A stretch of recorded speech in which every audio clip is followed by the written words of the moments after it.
Welcome back to another episode of Net Talk. I'm Alex. I'm Mitch. We're out of practice. I was like, that was so not as energetic as usual. Sorry, it's night time. It's also freezing and Yeah, I'm still a little bit sick. I don't know. You're fine. You're not sick. I'm okay. I'm thriving. Well, can't relate. Welcome back, I guess. Welcome back. We missed a week. We needed a week off. I couldn't get out of bed, guys. I actually couldn't get out of bed. To the person that told us the week earlier, why do you guys have like a buffer when you record the episode and release it?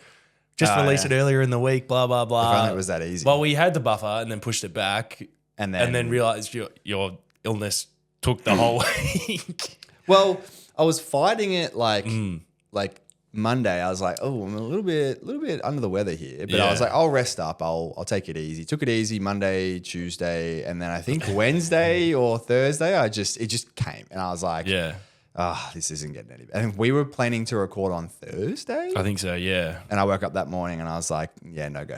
There's just no way. But I was like, you could do the solo. Yeah. Would the people want the solo session? Well, actually, probably would have been maybe the best week to do a solo because, as a few people saw, I published some like mid-season checkpoint stuff. Yes. Which I think we'll delve into a little bit today about how I actually did it And a lot of people have sent messages and asked about like what the go is with that. Yeah, it was funny when I posted just the squiggly lines from the Excel sheet, like Everyone the raw was like, squigglies. Someone was like, the funniest response I think we got was someone said, you asked all the club presidents to draw a line. And I was like, I should have just got everyone. Should have just said Yeah. Well, like draw a line of how you think your season's going. Yeah, how's your season? Bang. And we should do that and compare at the end of the season. Yeah, how do you think your season went versus how it actually went? Yeah. But slay and shame. Slay and shame. Or this week it's going to be a lot of shame and shame. Shame and shame. A lot of shame and shame. We deserve it. No. Actually, I have a slay, but it's not for either of us. Yeah. Perfect. All right, Perfect.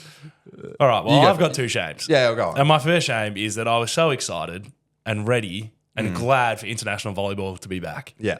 And to be watching Vienna. volleyball 24/7. Pretty much. To then immediately get overwhelmed by how much volleyball was on. It's been relentless. Like immediately I was like, oh my God, I'm so keen to watch women's VVL because that was week one has already happened where the men has started yesterday. So we're just like, I was so glad to watch heaps of women's volleyball. And then immediately was like, oh my God, I lost track and I watched a couple games, but then just like lost the hours. Started seeing the Australian women's team that's at the Asian Cup. Yeah. Was watching those games. So then like you miss VNL. So there's just too much. Immediately it was too much going on. So that you just got like no uni work done whatsoever. Yeah, that's my other shame. That's the other shame. Zero work has been done. I will get it done. Isn't this week spot back? Lord. No, last week was the week off. So the week that you really took advantage and you're like, I'm watching all. Yeah. Okay. It'll get done, but I had a bit of fun doing a little graphic for the women's team as well that I just posted on the stories. You got to follow the Instagram because I think I will try and make the Instagram a little bit more of like a news, like what's happening or just like the little dot points of stuff. Yeah. It's been good. Catch up. That can be my other slay. I got two slays. Wait, you done? Yeah. Okay. Going home, clocked off. Quick out of the door. Go to training. I have one slay for our good friend Liam Sketcher who it's just you sent me this message and I had to laugh. I laughed and then coughed my ass off. You were like, oh, no wonder Liam made fun of us for our bad pronunciations because he just did an interview in Polish and then did an interview in Dutch immediately after it. It's like, this man speaks all the languages. Yeah, because I was interested. That was the first men's game in the VNL was Poland, Netherlands. And neither of the commentators are Liam. And I was like, oh, that's sad. But then it he was Clayton, on the court. And and I was like, and then they said, we'll pass it on to... Because VNL has really picked up their media as well. They do 4 post-game interviews after every match. Yeah. And commentators on every single match now. Yeah. I feel like last year they missed a couple. They missed a few here and there, and then So but they said we're throwing it to our in-stadium commentator and threw it to Liam, and there he is there with a great haircut as well. Because before he left, we caught up for a coffee, and he was like, "I'm getting a haircut today." And I was like, "Nice, just to look good on the cameras and everything." So Slater Sketch, you really nailed those pronunciations, unlike us. Even the Dutch player said to him, "I'll answer this in English for the people listening, and then answer it in Dutch. They need.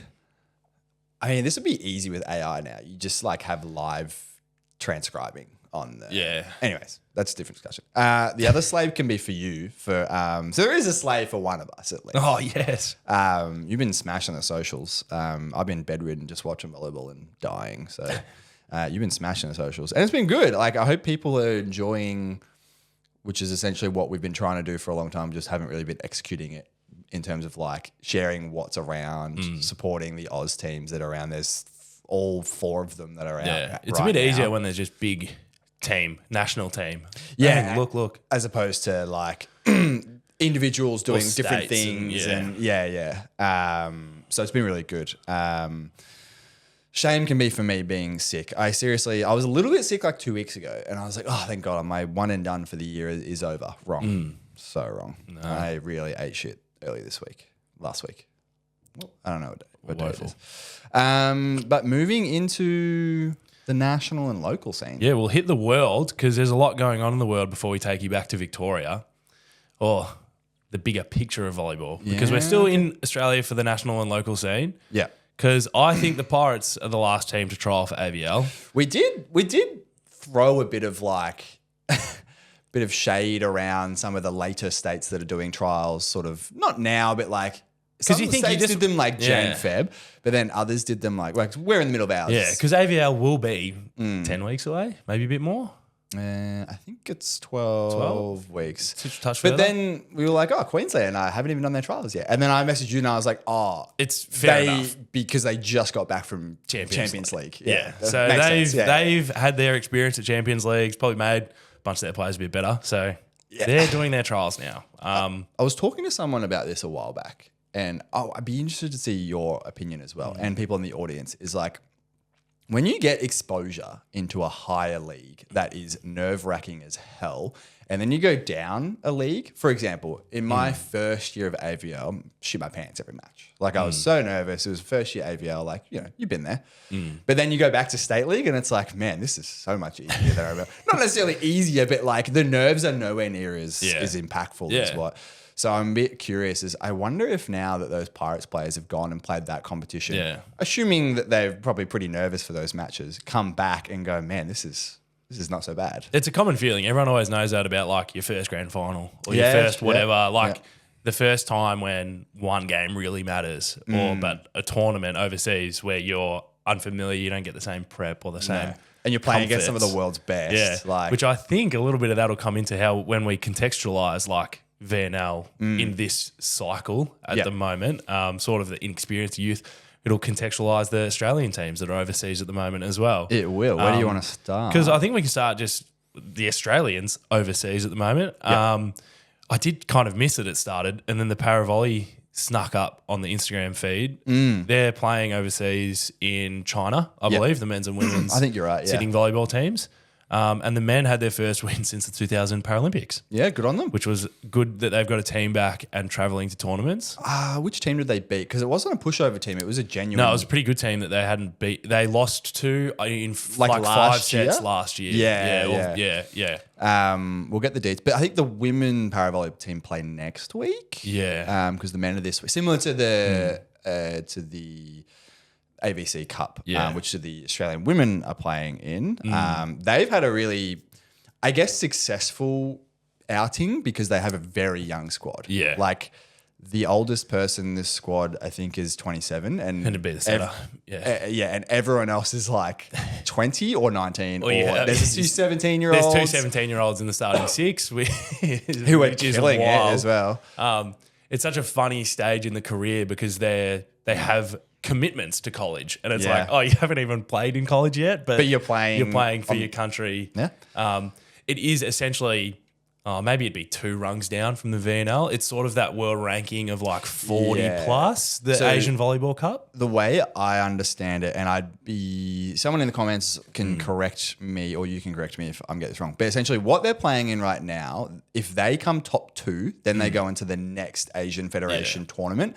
Then essentially you have to win that to make it into VNL, and that is in 2 years' time. So you win this one this year. Next year you get entered into the high one, and then after that, if you win that, you go into VNL. it's a long. It's a long process. Is that right? It would have to be roughly right. Because the men did it almost a couple yees back. Yeah. Where they lost to Iran. Yeah, so they won this one. Tournament. Yeah. And then went to the next one and then, got smoked by Japan, almost won against China, and then lost to Iran. Iran ended up going into the VNL along with China. Yeah. It was a few years ago now. Not sure. Maybe. Yeah. That would explain how China's in it. They're pretty woeful this year, but they automatically qualify for finals. We'll get to it. Yeah, we'll get to that. But Oz women have done really well. Yeah. Won against India in 4. They lost against a very strong Chinese Taipei in 3, their first game. And then they had a really, really good 5-setter against Hong Kong. A really good 3 sets in the 5-setter. The first 2 sets were pretty sad. It was just like they hadn't found their rhythm. They were figuring it out. But I think a bit of proof of the team's interchangeability was that they made a few subs. A few players probably just hadn't found their footing to start that game. So you bring on a new libero, similar age, similar experience, has played overseas, I believe, as well. I think both the liberos have played somewhere. I believe that is what I'd heard as well. In Germany, and then the other one played somewhere else. You bring on a new opposite, and they found their feet. Changed the middle as well. Changed the middles One of as the well. middles. Yeah, one of the middles. Got to the 5th set, narrowly lost. Yeah. It was seriously a good performance. I think, so I watched, and I found this really funny that I watched the 9x9 podcast this morning. Because a lot of American fans are really unhappy right now that their American teams just got walloped in the first. Yeah, they got whacked. Yes. But he was sort of saying, like, people got to realize that this is the first year of a quad where it's a development cycle, and in our boots, I think, because some people message me being like, "What's going on? Like, why are we not that good?" And it's like, okay, but you got to remember this team is like so green in the sense that this is probably their first outing ever together for most of them.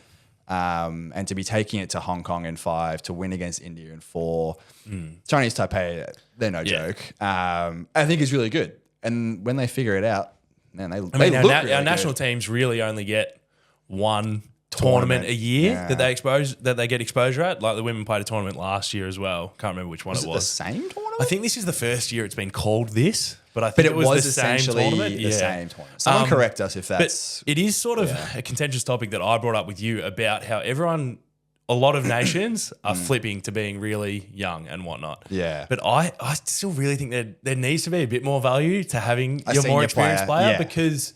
You and I agree on that. Michaela Stevens is a very experienced setter, and she's been the national team setter for a few years now. Yeah. But it's like a couple of those countries at VNL, like the US men's team has flipped to their only international player or played at the Olympics is Jendrik, who's their captain in middle.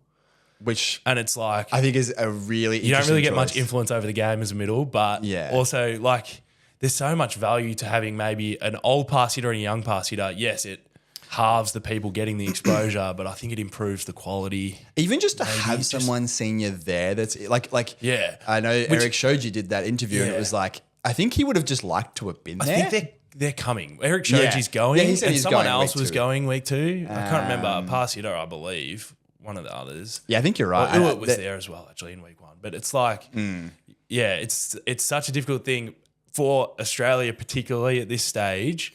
Like, America can do it because they don't need to win anything for the next 4 years. They could lose everything and be fine. They also have so much more depth and resources and stuff that they population. Really do. But Australia probably needs to find ways to slowly win through these tournaments. Yeah. Because, I mean, there's a lot of cost associated for these athletes to do these tournaments. And I do think there is genuine value in having senior players with junior players. Like, junior players is good, and these are good results for a junior team. Yeah. But at the end of the day, I do agree. I think we need to get some senior players that have done it before.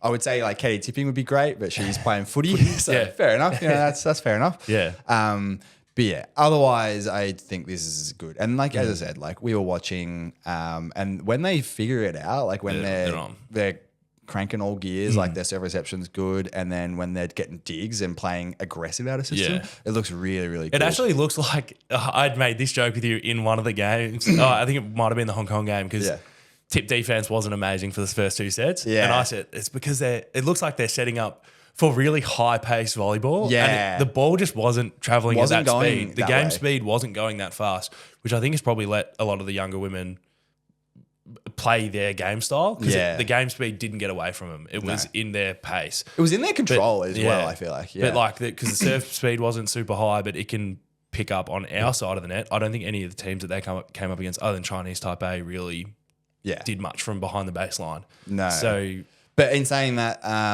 biggest highlight for me watching this Australian women's team is the blocking is unreal. Yeah. Their blocking is seriously they're out blocking unreal. every team that they've played.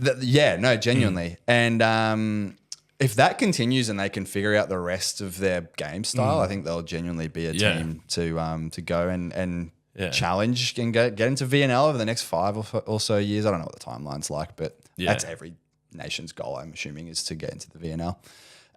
The men play, they're in Bahrain. They start in like 3 or 4 days. Yeah, they start soon. I wish, because they've done a development tour in Japan and they had a couple of practice matches there. I wish some of that got advertised or streamed. Or something, yeah.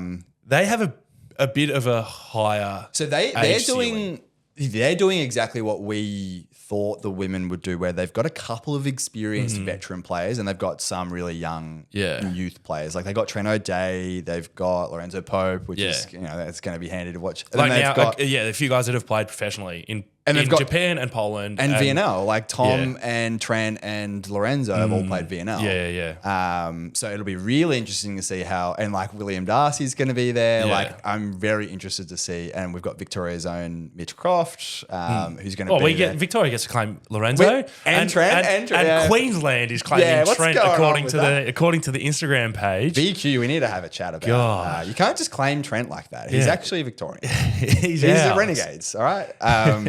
But I'm very, very curious to see how this men's team does. They'll be hoping probably to push through that tournament a little bit. I dare say they'll be looking and I'd be expecting to go into a medal match. That's what I'm hoping for anyway. So I can hope really high. But the last international thing. VNL. No. Oh, what? For still for Australians, because you skipped over it. But not really. Well, I only threw it in there really last minute. Oh, okay. Because some people out there care about beach volleyball. Not me. It's such a funny time of year. That's a lot. I do care about beach volleyball. But it's so cold. Not in the other half of the world. Yeah, I know, but it's cold here, so I just don't think about it. But it is so weird to really have them overlap this much. I don't know if it normally does. I feel like it wouldn't. I mean, normally there's a couple events that cross over and whatnot. But but within Australia, crossovers for like a month, and I get yelled at when I skip a game to go play a comp. Rightfully so. Well, that is because I'm skipping a game to go lose. But these Australians, hey, Australia is a beach volleyball nation at the moment. Yeah, okay, seriously. so we're doing well on the international stage. There's a Challenge Cup going in Turkey, Turkey A, which can you explain like what? Because a Challenge Cup, I'm assuming, is that to get to the Elite 16 Cups? Or the Elite 16? I think so. But a few of our players would have already qualified for those at points or have competed in those. Yeah. I think it is one rung down because then there is also... Because then there's the Futures. The Futures 16. Which I believe is the third tier, essentially. But for under 25s? I don't know if there is an age limit because But it's feel just like Futures. when Australia hosted the Futures, there was players that were older than 25.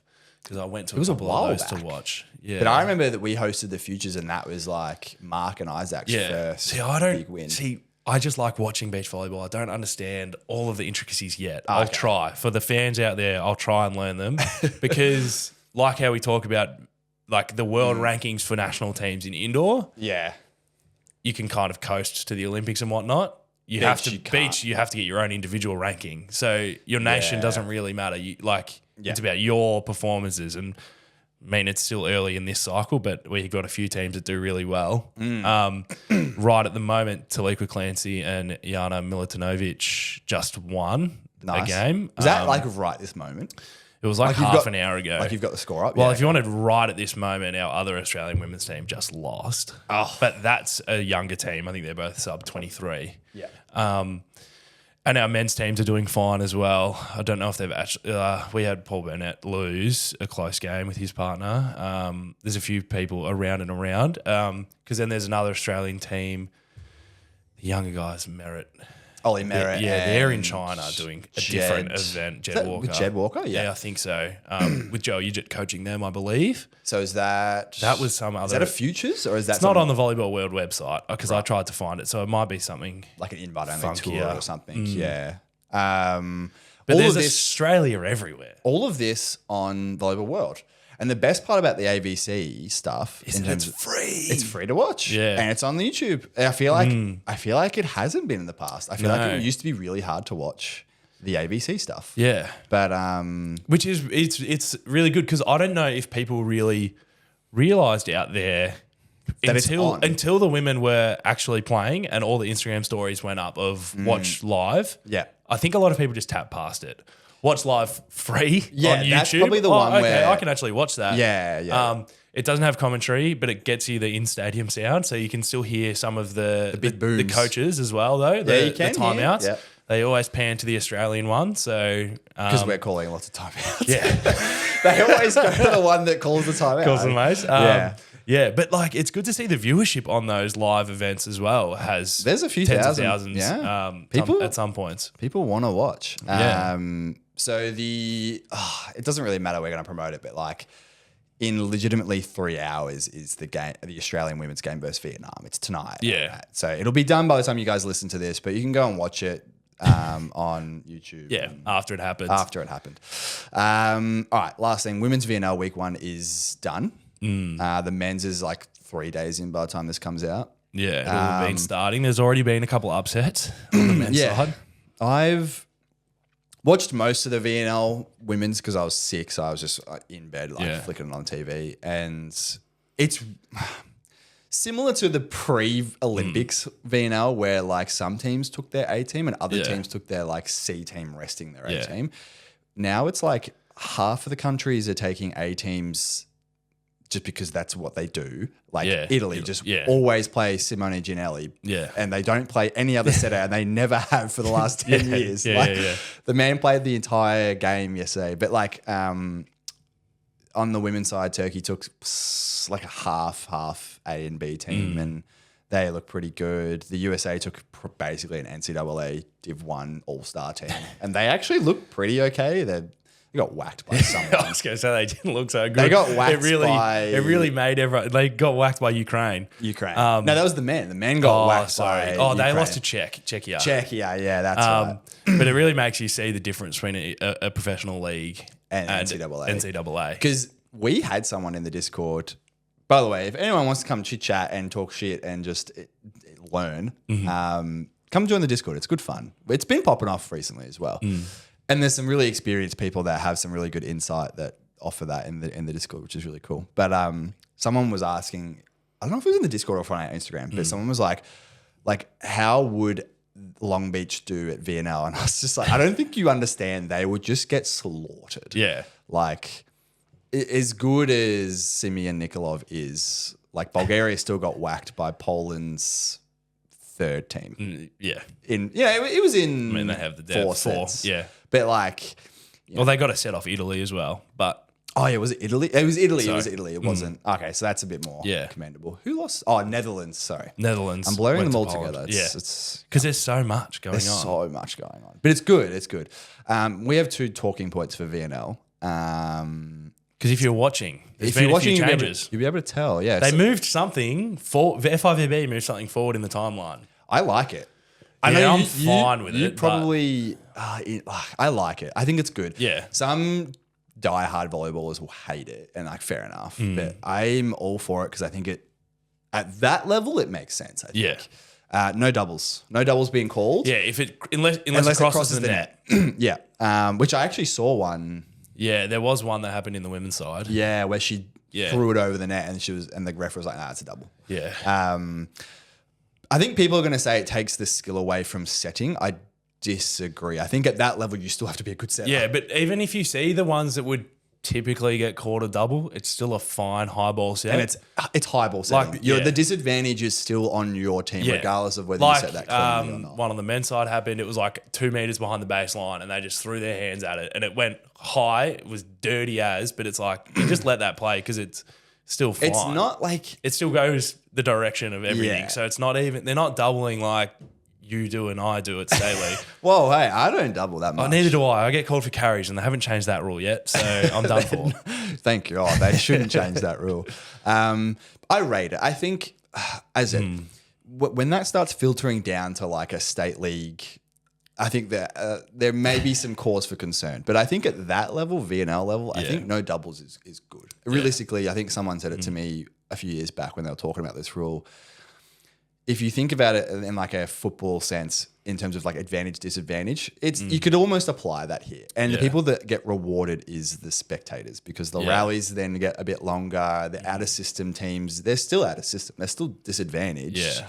However, I think the day you start seeing setters just throw their arms at the ball and it's really gross, and then we need to have a chat. I just don't think people go to that by default, but I just don't think that'll ever happen. I don't think it actually would. Yeah. At VNL, I don't think that's... Oh, yeah. It still wouldn't State league, even maybe. happen. Yeah, but it's like the 1 in 10 maybe even at State League, because you still... Yeah. You still have to be able to... be good. You still have to have decent contact to get the ball... And that's what I think one of these refs told me. Is like, if you double the ball, it's a shit set. Yeah. Like, it's not going where you want to go. Yeah. And then the other one is interesting. Which did cause an issue in the first men's game that I watched. The Poland-Italy game. The Poland-Netherlands game. They changed the rules around challenges. Do you like it or not? So I am a big fan of volleyball actually having lots of stoppages. I thought you were just going to say, I'm a big fan of volleyball. I'm a big fan of volleyball. Yeah. Not really. I actually hate volleyball. But I love stoppages. It's my biggest issue with the Australian National League. Wait, you love stoppages? I like the game going slow. Oh, okay, I fair need enough. breaks. Yeah. I want time. Challenges are a good way to do that. Yeah. This, I think, will confuse some spectators, because the change at the moment is you can't call challenge mid-rally. Yeah. You wait till the end of the point, and then the coach identifies what they want to challenge. Yeah. The men's side has a lot of really, really long rallies. Actually, same as the women's. But I was like, the women's side has longer, far longer. But continue. The men's side has a lot of long rallies that have a lot of issues. Okay? A lot messier than... The Poland-Netherlands game had about 5 minutes of them discussing this challenge, because there was a pancake that happened on the 3rd or 4th cross of the net. Yeah. The rally kept going. It had some massive hits, lots of out-of-system volleyball. And then the point ended, Netherlands won, so Poland challenges the pancake that happened. So much in like the first 10 seconds. They scrubbed through. They don't even... I don't know if they identified to the umpire correctly when it happened. So they were just like... I think that is the issue, that they're not really ready to have to say when in the rally it happened. They tracked it back, whatever. Yeah. Won the point because it hit the ground. Right. Then Netherlands were like, no, I'm challenging the net touch. And then they go, okay. Where and when? The net touch on the attack? Okay, scrub to that. No, there's no net touch. No, we're actually challenging the net touch on a defensive up that happened before that even. And it just caused so much. And if you're even getting confused in my explanation, I think that's how confusing it is for a spectator watching the game happen. Yeah. I have 2 comments to that. One, we noticed that Poland do that challenge system. So in Poland, one of the commentators when I was first watching it at the start of the year, literally said, you can challenge anything. Yes. But just at the end of the rally, and you have to be specific. Now, I don't know what like system they use, like whether it's like obviously it's a software, but like in camera setup and stuff. But they've obviously been doing it for a number of years because they're very efficient at it. Because you could say the first cross of the net, that guy's pancake, and they'll find it within 15 seconds. Yeah. And they'll zoom in and be like, hit the ground, whatever, move on. So they're really quick with it. Whatever system that the VNL are using, not that efficient. Not yet. I didn't see that specific thing, but I've definitely thought almost every single time a challenge happens that it takes a bit too long to find what happened, and then sometimes they're really quick with it. Sometimes with a block touch, they're way quicker than I expect them to be. But other times it's like... Well, because I feel like those situations, they've got someone sitting there already watching it and going, oh, the ref missed this one. I'll stay ready if they challenge it or leave it or not. That's the thing. It's like, so that is my first sort of comment is I like that you can challenge anything. I think most very, very high level sports on the world stage, they have those challenge systems in place for those reasons. Volleyball being so many moving parts and rules and great different areas. Setups in every nation. I think it's good that you have a challenge system like that, and I think there is still the rule of you get it right, you keep it, you get it wrong, see ya. Second comment to that is, and this is something we could probably ask Sketch, is how many times have you seen a challenge and the commentator says, oh, they're challenging this, but really they were challenging something completely different? And it's not the commentator's fault, but I do wonder if there needs to be a system in place to communicate to the commentators so that the fans watching are not confused. Like, because I've definitely been like, well, they're definitely challenging the net touch because I'm looking at the net moving and this guy's saying that they're challenging something. So it's like, it's not their fault because it is, I don't know, they might be in the trailer, they might be in the stadium, they might be at home. But I wonder if that is something that could be addressed. Yeah. But at the end of the day, I think it's good. I mean, I think we got that wrong like 4 times when we were commentating AVL, or even commentating the VVL final that I was like, pretty sure the ref called this. It's like, oh, actually, maybe I was wrong. Actually, maybe, commentating is hard. Yeah. Seriously. And sorry, go. Oh, I was going to hit the last point on VNL. What's the last point? That the fantasy still sucks. Oh, but there's no fantasy. There's no fantasy. There's a match predictor. So if you want to join the Discord and help us pick winners or chit chat, you know, I'm gonna add another shame. Hey, you're talking to the 7th ranked women's VNL match predictor in the world. Thank you. Okay, 7. There's about the fantasy system they had last year had like 30,000 plus people doing it. This year, I think far more than that. Maybe even more. But there's 2,000 people doing the match predictor. There is 3,766, and I'm equal 7th, buddy. I'm 606. I got every prediction right, just not the set score. So yeah, I'm going to get a few wrong on the men's side. So, and I'll probably fall down the ranking pretty quick on the women's. But I actually nailed everything. But quick one about that before we move on to VNL. VNL. VVL. VVL. It's almost disappointing that there's less than 6,000 people playing total. Yeah. But last year for fantasy, assuming that there's some crossover between the 30,000 playing on the women's and the 50,000 that are playing on the men's, probably assuming 60,000 people playing fantasy volleyball. Yeah. But then now there's only 6,000 people involved. Yeah. Bit disappointing, but I was talking to someone about some software engineering things completely irrelevant to volleyball and realized that there's probably a lot of costs that have to do with servers and scalping data to make fantasy work. They're still calculating the fantasy points though for every player because they have the player selector. I did see that. Which I thought it was people doing it as well. It's a really fun app. You should still get the VNL Fantasy app. It's just it's a really good way to track the schedule as well. And good way to track the scores. Yeah. But they have a player matchup predictor. So you pick a player on Japan and they compare their score against a player on Italy. And I thought it was from the same match until I looked at it again and realized, no, this is from when Japan plays Bulgaria and Italy plays France. And I was like, oh, no, crap. The Italian player's going to do worse against France than the Japanese player against Bulgaria. Yeah. Like it just caught my eye funny, and it doesn't really make sense. If I'm honest. But I'm assuming my only defense to it is something for people that are. I'm kind of chronically online with sports fantasy. NBA fantasy leagues have a huge amount of dead leagues where players don't really play anymore. So like when you look at trades and stuff on forums and on Yahoo's site, you see a player is like 90% rostered. Yeah. And you go, but he got injured 10 weeks ago. Oh. So then you go, so 90% of leagues aren't paying attention. Active. Yeah. Because there's always 1 or 2 people in every league that doesn't really pay attention. Yeah. So I'm assuming it was a bit too high of a barrier of entry last year, picking a team of 12 players every week. So they thought that this would be a better solution. Yeah, so they thought this would be a bit easier to approach for a casual fan. Yeah. Which is probably relatively true. My argument would be if you're calculating fantasy points anyways, it's a lot easier to go in the deep end there and then have the easier stuff. And it's like you can do this if you don't know how to do this, but you can also do this if you want. You know what I mean? Yeah. But we can rant all day about it, but we got to give the people what they want, which is the VVL updates. VVL update. Not going to be surprised if people skip until this point. Hopefully you wanted to, if you skip to right now, yeah. Hopefully you go back because you want to hear about a little bit of the world and you want to tell us where we're wrong and you want to tell us what you saw when you were watching. Guys, just be educated, unlike us.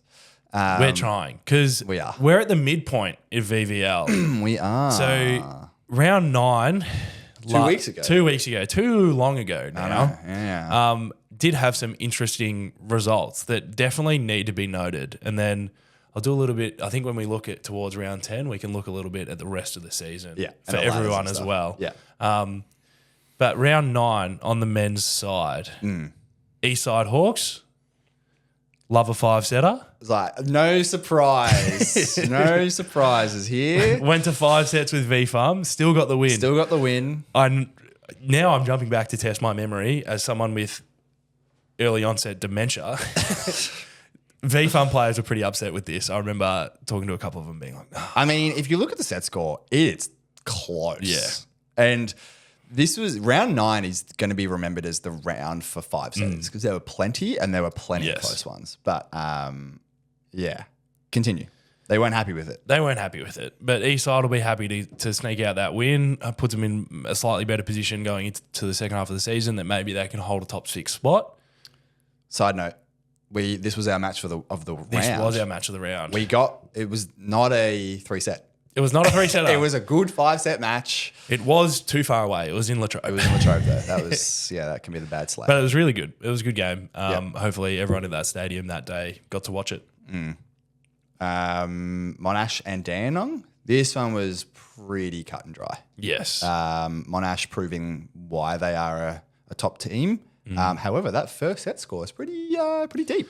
Pretty deep. Went 28-26. Dandenong knows how to open a game. They really opened it well against us. They know how to challenge. Yeah. They really know how to challenge. I think then they just need to be, I don't know if they need to be patient or they need to be a little bit okay with, learn to be okay with not, because I feel like the set score and other set scores in their games have indicated that they do go down and down after each set loss. And it's like finding those creative mental ways to bounce back and just go, hey, you just took Monash into 28-26. Don't change anything. Yeah, but it's tough. Monash are a well-oiled machine. What are they sitting second or something at the moment? So they know how to get it done.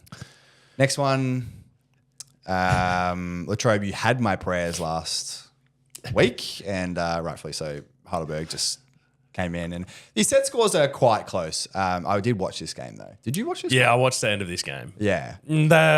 The set scores were quite close, and to my Latrobe University friends out there, Heidelberg were playing with their food. Yeah, I was game enough to say it, but I'm glad you did. They knew it. They joked with me. The standing float well. serves came out at the end. Yeah, and you knew that Heidelberg were pretty confident, and good on them. When it counts, they go out and win, and there's no debating it. Yeah, And then the next one is Yarra Mazenod. We'd said this one had the potential to be pretty spicy. Went to 4. Yarra did win, proving that they are the better team. But the set scores here are pretty close. 25-21, 25-23. 25-15 is a bit rough, and then 25-8. Yeah, Mazenod probably came out as they have been all season firing from serve 1, which is actually really hard to do as a team. But they've been really effective on their offense, which they probably did this game because they won that first set. But that was out at Mazenod College, so didn't get to really see it. But yeah, so overall, good results all around. Good entertaining matches for round 9, midway of the season. Teams really figuring it out, it seems. Moving on to the women's side, there were 3 5-setters. It was a long game of volleyball, evident by how delayed my game your court was. Yeah. Court next to you got put back on track a little bit, but there was a long games going on those courts. But we'll start with Mazenod and Yarra. So I think I'd said that this one could be pretty spicy, but I'd assumed Yarra would turn up and dominate. Yarra had a bit of a slow start. They started very slow. So first set score 27-25 Mazenod way, and then Mazenod won the next set 25-22. So Yarra had to pull off the reverse sweep to get this done. And they looked... We heard that they were pretty comfortable in the 4th and the 5th as well, that they earned their buffer a lot earlier in the sets. Yeah. I think if you're Mazenod, you're pretty upset. I mean, we've been asking for that preseason form that they had when they were tearing up all their tournaments. Yeah. And they'd be kicking themselves to have lost this game so close. At a minimum, just put yourself in a position to go and win and then not... I mean, to be fair, it is Yarra you're up against, and Yarra do know how to figure it out and win in 3 if they need to. It just happened to be 2 sets after they should have. Yeah. But from what I heard from this match, Mazenod finding their gear, as you said, from preseason, where it's like we are going to serve teams off the court and have sustained service pressure. And that was how the story of the first 2 sets, from what I heard. Yeah. So good on them for figuring that out. Again, a bit curious on. It's a bit late not late. It's a bit mid-season, considering they were so good in the preseason tournaments and stuff like that. I don't know if their roster was changed. That could be a big part of it as well. But honestly, I think this is a big win for them. I think taking Yarra to 5 is genuinely a win for their position on the ladder and where they are. Development. And but I think it'll point something out that the team that's on the top of the ladder didn't have the same shortcomings that the Yarra girls had. No. Dandenong finished it quick and easy against Latrobe. Yeah, they proved that they were not bothered. No. And they stretched into their bench. They did it all, and they seriously just went out and flexed all their muscles, and they looked good. That was a 3-0, just a little bit of a dissection. Yeah. Just clean. So the next 5-setter was not unexpected. I had high hopes for this because VIP is a team that I've consistently said that when they figure it out, they look really good. Yes. And this match is the best I think I've seen them. They took VFOM to 5 and had 2 match points and lost both of those match points, and then VFOM won the 5th set. But this was seriously a really good match. We were dutying this match. But yeah, VFOM proving that they just can stay in points for way longer. Nearly stuck away from them in that 5th set. It really did. I believe they pretty sure they were down at match point. Yeah, they were 14.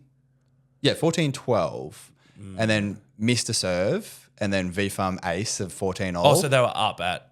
Oh, sorry. VIP was up at match had point. 2 match points in the 5th set. Because we were all sitting there on the bench going, VIP about to win their first game of the season against VFOM in a massive 5-setter. And then they served out. And I was like, oh no, we've jinxed it. But no, seriously, VIP, I think I think they should be really happy with this. Yeah. They figured it out in a really impressive way. And yeah, this was a really good match. Yeah. Next up was our women's match of the week. Yes, I just closed the tab. You silly Billy. I know, seriously. It was a pretty big upset. I think we picked it just hoping something would happen. And it did. Is this an upset? Cobras beating Heidelberg. Cobras are far higher than Heidelberg on the ladder. But I think it was a medium upset. I do think it was somewhat of an upset. I think Heidelberg definitely went in thinking they were going to get the win. Yeah. From watching this game from afar, because it was on the court next to us. Yeah. But yeah, the vibe suggested that Heidelberg maybe expected this was going to be a bit easier than what it was. Cobras came to play. Yeah. They played. And their reception was amazing when I was watching. It seems like Heidelberg just didn't do what Cobras were doing, which was serve-receive the ball. Cobras looked like they could perfect pass basically every time I was watching as well. Yeah. But yeah, Cobras looked really, really good. Heidelberg may be a bit stunned by this, but I'm sure they'll bounce back. No worries on their position on the ladder. But Cobras proving that they are near the top of the ladder for a reason. Yeah. Did you watch much of this before you had to leave? Yeah, I was sitting around. I was watching. I was sitting in the back, and that was the biggest thing. The biggest gap I thought was the serve reception and control of that first touch. Yeah.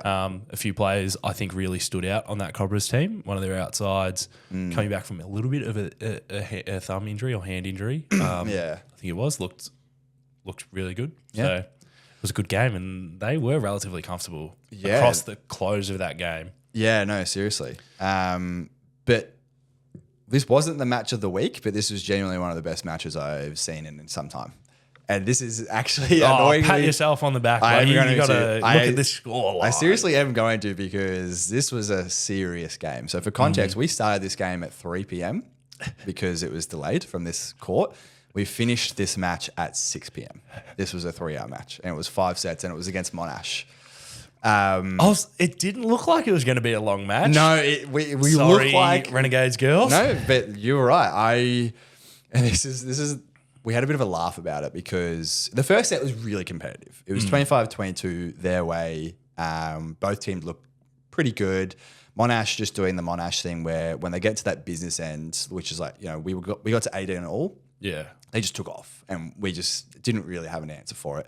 Similar thing happened in the second set where I think they hit 18 before we did. I think it was like 18-15. And when you're playing a team like Monash and they get to 18 first and you're at 15, it's like... I think everything was just coming off off their hands. It was just perfect ball contact on the hand and it went wherever they wanted. Yeah, no, seriously. So then I'm thinking like, all right, Monash well-oiled right now. Good chance we lose. All right, I'm going to put a Hail Mary lineup on, which is something that like coaching secrets, sure, like whatever. But if we're down 2 sets, I'm not doing the same thing. Like I don't. You got to change. I hate coaches that do that. I don't hate ones. This is not my style. I'm going to try something different and hope that it gets results. Turns out this was something different. So I completely changed the lineup. I had one of my setters playing pass hit. I had one of my middles playing opposite. I had a proper like Hail Mary. But I started off thinking like, man, this didn't work as well as I thought it would. So I think was this a scrappy third set win? One of them was kind of scrappy. No, this one wasn't the scrappy one. This one was the clean one where we played really clean volleyball. They played really clean. We just somehow matched them. They, however, got to match point before we did. So I think it was 24-23. And then my setter went back and served an ace and it was 24 all. And then we had to chase them and it was 28-26. Yeah. And I was like, damn, okay, we can do that. And I think that injected some energy back into the team. Yeah. However, next set, Monash came to play. And I was like, oh, well, we took them to 4. Good on us.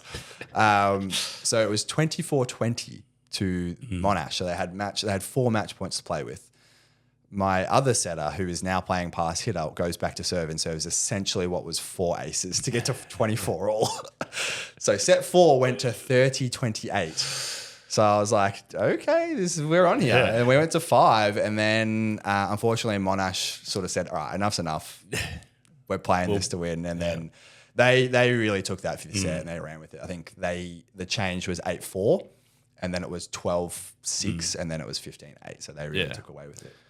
That is one of the issues of volleyball because if this gets to finals, you just need a little bit of magic at the right time. Seriously, yeah. Unfortunately, it wasn't there in the 5th set, but that's all it takes to win a game of volleyball. So a bit of belief, but like good on obviously my girls. We had a long, very positive chat about like a bit of belief goes a long way, and that you just took a very good Monash team to 5 sets and almost reverse swept them. Yeah, those my girls won't be happy hearing that, but we almost did it. Almost, but no, seriously. I'm still trying to get the footage online for this, but if anyone can get a chance to watch this was seriously a good game. And I'm not just saying that because I happen to be the coach for it, but it was seriously an impressive game. I was kind of in awe half the time. Half of the time out, I was like, I actually don't really know what to say, which is bad, but like it was a good fun match. But moving on. We'll take you to the sponsor a little later than a midpoint sponsor. A lot later. This episode is brought to you by Andor Financial. Now, as some of you know, a good friend of ours, good friend of the show, and our Melbourne Uni Renegades captain, Michael Cirillo, has recently started his own mortgage broking business. Not only this, but Mike and Andor Financial have committed to supporting and sponsoring Net Talk for the indefinite future. If you didn't know, Mike has spent the last 10 years in the finance industry in both financial planning and mortgage broking roles and is super passionate about empowering people to take control of their financial future. So you or if anyone you know is in need of a home loan or would like to review their current lending situation, reach out to Mike and Andor Financial. You can find out more information in the footnotes or description down below. Thank you again to Andor Financial for sponsoring Net Talk. Welcome back. This is going to be obviously a longer episode than some of our previous ones. Well, it's because we missed a week and we have to catch everyone up on everything. And it's all the VNL. And it's your fault. No, it's not. But I think now more than ever, as we look forward to round 10, takes teams to looking more to the end of the season as well. I think this is when a lot of teams take their eye off maybe mixing it up and just going, we want clean wins. We're going for efficient volleyball. Yeah. So if you looked at our Instagram, I put up a little bit of this is my chronically online sports brain wanting to look at like strength of schedule. It's essentially a predictions graph on how your road to finals looks. Other sports you can do it a little bit more in depth just for the data that you have for VVL. It is just based on ladder position at this time. Yeah. sometimes you can factor in previous seasons as well, but I think there's enough turnover that you just... There's enough change. You just look at this season. The first 10 rounds are usually a pretty good picture of how the end of the run will look as well. And I feel like most teams have played everyone once at this point. So you've got a decent idea. There's a few teams that are missing, and if you look at my graph that I made that's on the Instagram, I did a little bit of Apple magic to it though as well. What do you mean Apple magic? No, it's just that, like, you know how Apple graphs are always just funny. They just they compare it to themselves, but like 10 years ago, and they just say this is our previous processor, and it's like a previous processor from 10 years ago. So like there actually is a bit of a gap between the bottom and the top that it actually looks a bit closer. And it says average, but it was actually using median for any of my statistics heads out there, just because it's a small sample size. I think median is a better way to better image of it. But it does just show like a few teams will have an easier run as we look to like the men's side going forward. Phantoms is third on the ladder, but they have a very hard run coming up. I've still got their fixture up on me. Phantoms already has a pretty difficult ask every year because they have double headers galore. And they don't play... So they're the only team on both sides that wouldn't have played anyone. Yeah. Like, or not that many teams, But it's sort of they have a bye round 10, and then you... Like, if you are a Phantoms player, you've probably looked at it a little bit. You have... The next 2 weeks, you play second on the ladder, which is Monash, and then you play a double header against Heidelberg, and then you play 5th, 4th, and then sort of 9th, 11th, and then back to 6th. So it's kind of a tough run, but if you look at that, you can think that they're going to lose probably more than half of those games. Yeah. So they will maybe drop from third to a bit lower on the ladder.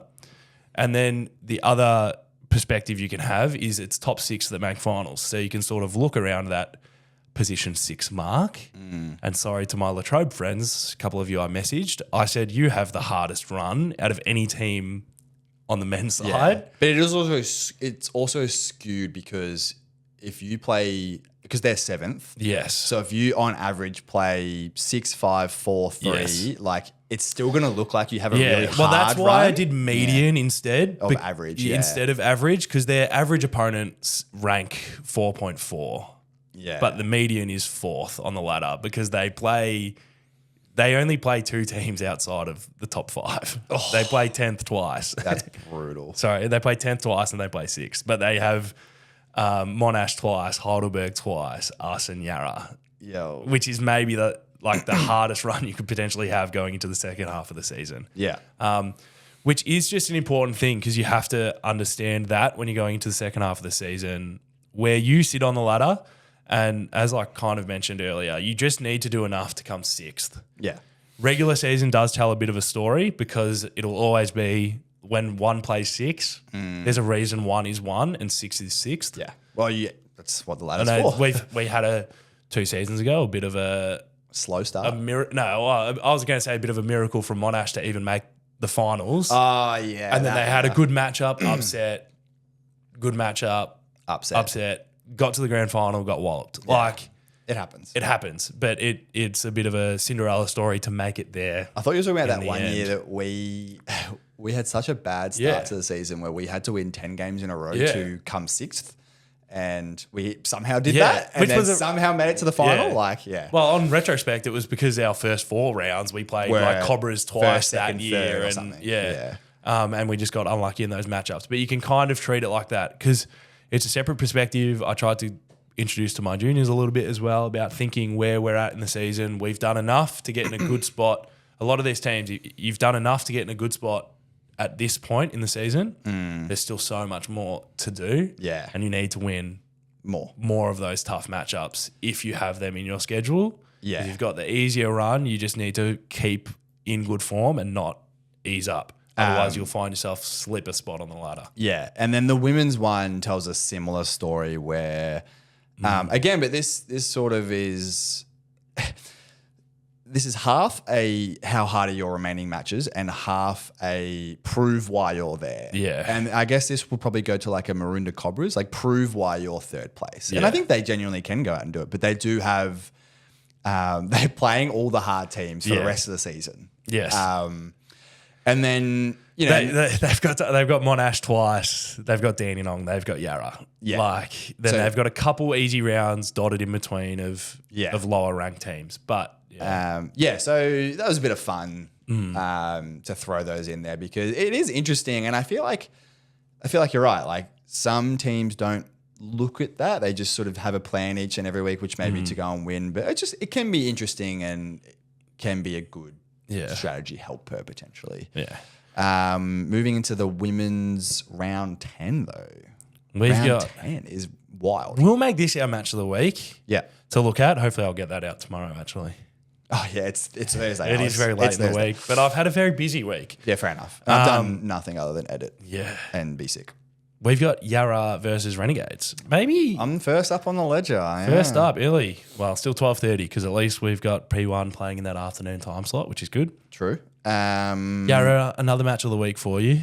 Yep. Well, you're at the top of the ladder, second on the ladder. So like, you know, it just sort of happens to be that's the games to watch.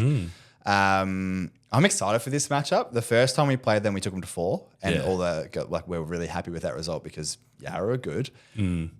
The question I have to ask, and sorry to the Yarra girls, but we have a bit of a confidence high from the Monash game. So I'm just hoping that carries us through. Maybe it hasn't faded in the week off? No, absolutely not. Maybe that takes us on, or maybe Yarra crush our dreams and just go, no, that's not happening. I can see it happening both ways, but I am really excited for that matchup on Saturday.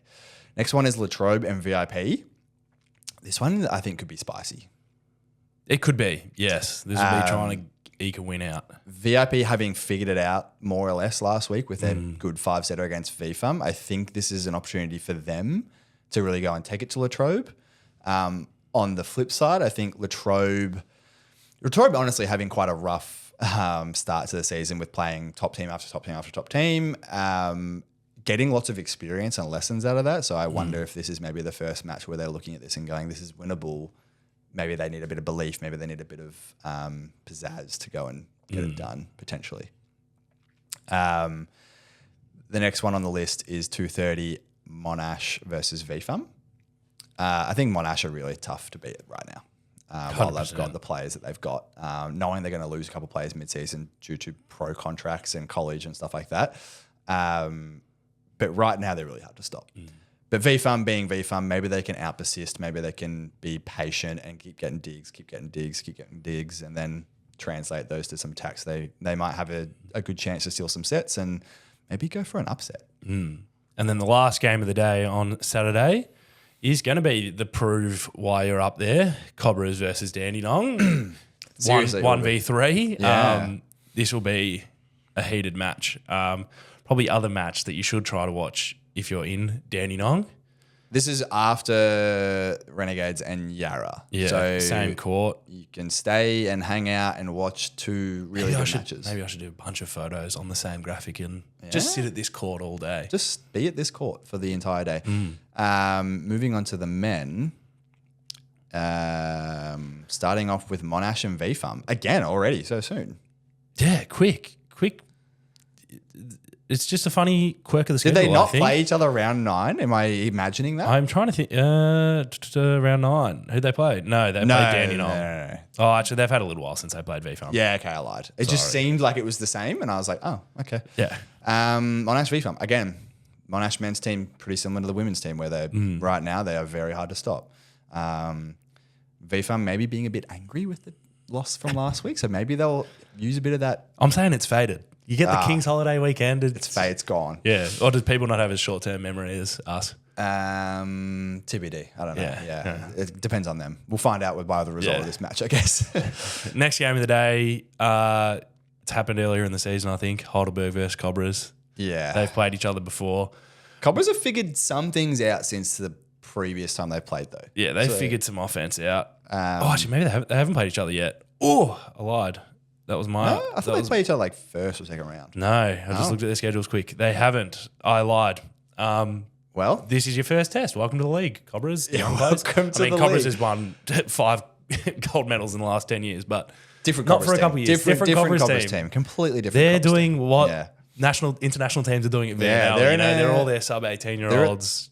Here to swing big against the Heidelberg block. Have a bit of fun. They're at the start of their quad. Yeah, start of their 8-year quad. Yeah. Heidelberg's still at the start of their 8-year quad too, probably. So yeah, look, honestly. And then the men's match of the week is also going to be Yarra and Monash. Melbourne Uni Renegades. The flu really cooked my brain, guys. So we've got the Yarra Renegades as the clubs to watch. Yeah. This one's at 2:30, so after that other one as well. 2 courts down. Yeah, 2 courts down.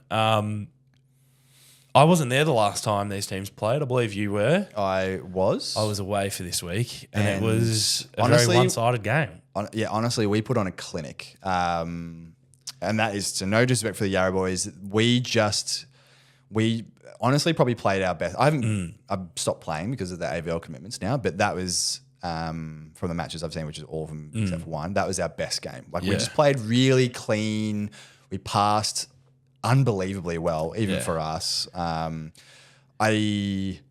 do believe we can do that again, but I don't think Yarra will let us do it as easily. It's not the same Yarra. I don't think it is the same Yarra. I think they'll have a few more pieces of the puzzle. They actually have their Libero there, who was absent last time with me. Not newer than an outside returning from overseas. A slightly healthier opposite. So it will be a very different match. And you guys won't have me. But we're well rested. See, we've had 2 weeks of rest. I've had all of our 5. injuries have cleared up. Maybe a couple have popped up. How's your calf going? It's going good. It has felt really good for 2 weeks because I haven't been playing. No, I think this one will be a really good match. I unfortunately can't watch it because I'll be coaching the Prem 2 team. But I expect this one to be a really good match. Yeah. And then the last game of the day, Latrobe versus Eastside. You can almost guarantee this is going 5. You can almost you can guarantee it's going 5. Going 5. And the sad thing is that we are Juding it. Yes, when I say we, I mean you. Busy. Well, we have pub crawl. Yeah, I got to go. I got to get there. This is going to be the least liked duty the whole season. Yeah, for our whole team. Yeah. But this is like one of those games Latrobe must win. 6v7 on the ladder. Season defining. 6v7 on the ladder. You're just outside the top 6. They have the hardest run on the men's side. Must win. This is a must win to keep any hopes alive. Yeah.